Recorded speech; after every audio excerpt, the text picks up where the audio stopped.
অমুক বানিয়ে দেবেন, বহুদিন ধরে দাবি করছেন। গতকালও মন্ত্রীকে দিয়ে মুখ্যমন্ত্রীর নির্দেশনা কি বলিয়েছেন যে ৪৫ লক্ষ নাকি লোক এসেছিল, যদিও ৩০,০০০ মাত্র এখনো পর্যন্ত আমাদের কাছে যে আপডেট, ৩০,০০০ ভেসেলের টিকিট মানে বিক্রি হয়েছে।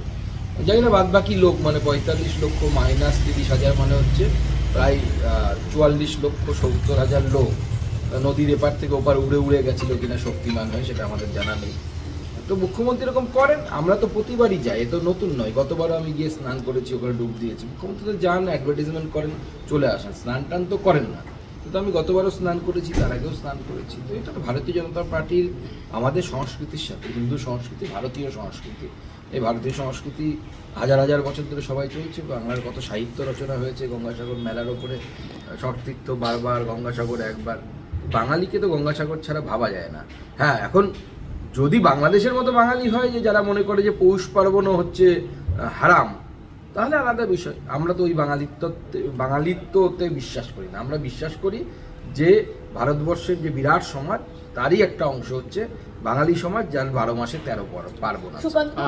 ফলো করুন টাইমস নাও খবর।